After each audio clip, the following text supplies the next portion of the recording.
right. Now the podium of shame, the worst people in sports this week. Russell, can you start us off? I will definitely start us off. So my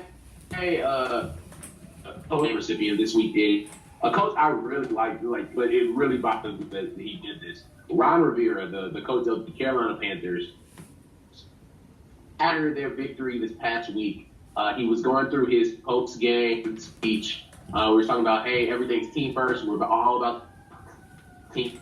And then right before he breaks the speech, he says, all right, guys, Mr. Richardson on 3. 1, 2, 3. And the whole opponent says, Mr. Richardson, I have a problem with this for so many reasons. First of all, oh my God. As a minority,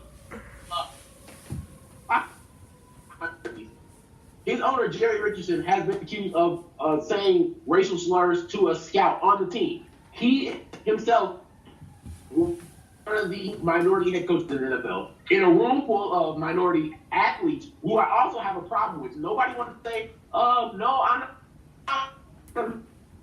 Because this dude we play for as a church has proven himself to be this. That's why he's selling the team, because they know what kind of dirt this dude has on him. Wow. Second of all, when asked about Jerry Richardson, his response was, well, he's always been good to me. I'm sorry, Ron Rivera. Only that matters, and that's to be concerned about. I apologize. What was I thinking? No, like it's a complete lack of understanding and care for anything that happened, which it's really sad. It's really sad to see, because there's so many other people who think the same way Ron Rivera does. Right. And I think if you broke it down to him like this, he'd say a lot of that. But that's the way it comes off Ron Rivera. You had multiple staffers on the Panthers be groped by your old, giving back massages to these young man. If you don't get your, I wish Jerry Richardson his hand on my aunt or mom or daughter, wife, or whatever. I would roll instant hand. Like it's crazy thing to do. Like thought was okay.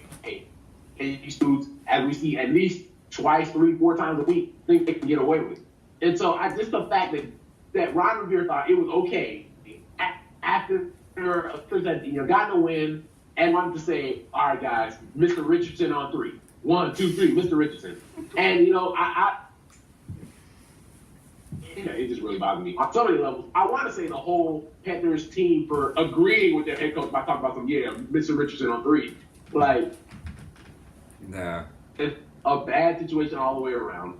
So, Ron Rivera is my podium of shame recipient for this week. That is literally like the NFL version of, hey, Massa done been good to me now.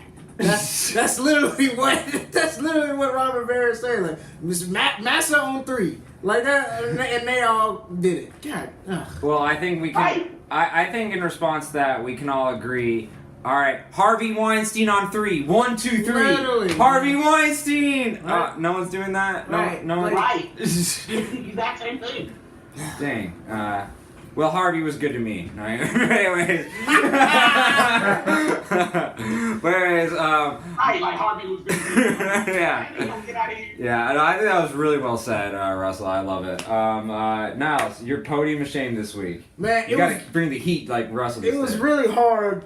I had 2, but I'm gonna trust my gut. I'm gonna go with this one. Earl Thomas, man. Earl Thomas, the safety of the Seahawks, is in my podium of shame.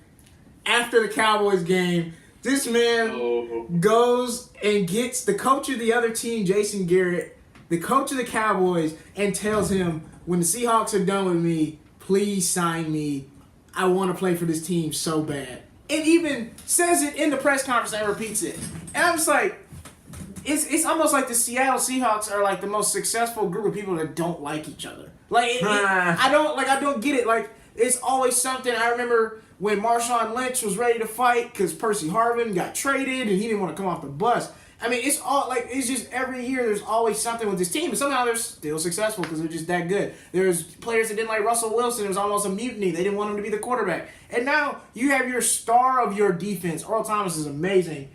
Asking another team to sign him during the season where you still have a chance to make the playoffs and make a Super Bowl. run. It was crazy. That might be tampering too. Like it has to be, and it's like me being at the dinner table and one of my dad's friends comes over and I'm like, look, nigga, please be my dad, please, right in front of my dad, like he might not show it, but Willie Abston will be hurt by that if I'm telling another nigga, please be my father. Like it's just you don't do that, and I mean, there's literally a picture of Earl Thomas in his Seahawks jersey with his arm around Jason Garrett, begging him to sign him. And I don't like the image of a black dude begging a white man for anything. I'm sorry. It triggered me a little bit. Especially Jason Garrett. He could be fired. Right. What does Jason Garrett have to offer you, bro? My favorite thing Jason Garrett will do, regardless of its good or bad outcome, he will clap. So if the guy misses the field goal, great job. Like, what are you clapping for? But Jason Garrett is one of the worst coaches. But I tell you what, Jason Garrett is gonna keep that job because Jerry Jones can make decisions through him and own him. So. That is very true. New guy is and not you know coming what? That ties in perfectly to my podium of shame this week, which happens to be Jerry Jones, who has been on the podium of shame more times than anybody but Roger Goodell. He's been on the podium of shame like 8 times. Yeah, we've had 10 episodes. He's been on like 8 times. He's a shameful man. And this time, Des Bryant, there's a conversation around him that he should take a pay cut because at the moment he is currently underperforming under his contract. 21 straight games under 100 yards. And I do understand that, but they're not saying the next time that they give him a contract, maybe they would have less. They're saying on the contract that the Cowboys signed that we want to renegotiate it because you're not bringing it to the table. And the funny thing is, the NFL owners, anytime that a player underperforms the contract, they're cut. Yeah. And that's it, and they're released. Look at what happened to James Harrison just the other day. And people are saying to him, "Oh, he shouldn't have given intel to the Patriots." The Patriots about to know that whole Pittsburgh playbook. Well, it's like, it's the Steelers. Guess what? Maybe you shouldn't have cut him. Maybe you shouldn't have cost him his job. Bill Belichick is a mastermind. And the same thing with Des Bryant. They're saying he needs to take a pay cut.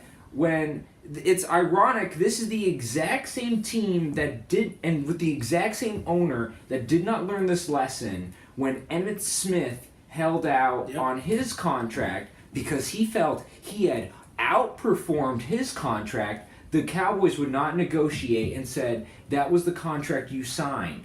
Then Emmitt Smith held out. They lost their first 2 games, and they crawled back to Emmitt Smith and said, please, Emmitt, please play for us. We'll pay you whatever you want. And Jerry Jones, I think he quickly forgets how hypocritical he is. I mean, he does it with... He's making me he almost made me feel sorry for Roger Goodell with the hypocrisy over the Ezekiel Elliott stuff. Yeah. And I hate Roger Goodell. And so it just goes to show you how hypocritical he is. And Des Bryant, do not negotiate a cent of that money away. They signed it. It's their fault. And guess what? At any other time, they would cut you if you were in less position. But they don't want to cut you because you're still valuable to them. Exactly. So hey, come down to New Orleans, Des. We ain't never had a receiver. There are so many teams that would love to have a quarterback like him. And guess what? Des Bryant's stats. Do you want to know why they were affected? Because your dumbass said to Ezekiel Elliott, let's continue it the whole season instead of taking the first 6 games off and then having the next 10 games where you have a consistent team. Having Ezekiel in and out of the offense was absolutely what led to the demise of Des Bryant's stats. I don't think he's any less of a player than he was last year, but it's like if your team tanks and then you tell the team you have to take less now. It's like, well, we had 1 bad year. This is ridiculous. So Jerry Jones, you have enough money. You should use some of that money to have facial reconstructive surgery so your eyes don't get so wide set. Your eyes are trying to escape from your head. But seriously, Des Bryant, please, don't negotiate any of your money. But anyways, let's organize the podium of shame. This is a really hotly contested one. Who's gonna get the gold of the podium machine this week? I gotta say Earl Thomas. That's the most embarrassing thing I've seen on TV since Girls on HBO by Lena Dunham. So I think you're making a way bigger deal out of it than. I mean, yeah, you can't be pandering for no job. Especially under contract with a different team that looks really bad as a teammate. But compared to Ron Rivera, he said Richardson on 3. Yeah. No, Richardson is the goal. Richardson on 3. Get out of here. Ron Rivera gets the There ain't goal. no way Ron Rivera. Ron Rivera gets the gold, Yeah, and you know he's what? number one. And this is the season. This is the season ending. This is our 10th episode of the Podium, essentially. Yeah. I think out of the first 10 episodes, that might be the most podium machine thing I've ever heard. That was so funny to me, how just naive and incompetent, and just how that was. Richardson on 3. I can't believe it. Wow. It's like basically saying direct deposit on 3.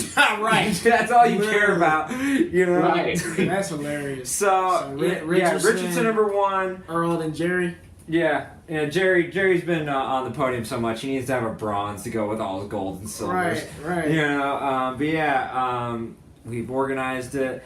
You know, this has been 10 episodes. 10 episodes in. Man. I remember when all of us were talking and we said we wanted to have a sports show. Yeah. We all just really love sports. We don't really even do research for this show. We just naturally know all this stuff because we love sports. We just always watch it. Yeah. There's no research. We just live our lives. And so doing this show is like breathing, but it is so much fun to do with you guys. Every week I learn something from you guys. You guys challenge me, and you guys, it's always funny as hell and really interesting. Yeah, I really appreciate you guys. This has been fun as hell to have my own sports show. Hell yeah. Ever since I was a kid, I always wanted this, man. Hey, we got it. It's Podium, baby.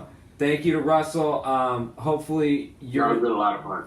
Hopefully one day he'll turn into the new Michael Wilbon. Right. You know, and then Throw me a bone. I don't know. yeah, you need one apparently. Trying to get every job. Jimmy G. Hey, I got a LinkedIn, my nigga. I got a cover letter out this world, dog. I will come and protect those condoms. You about to get that bag.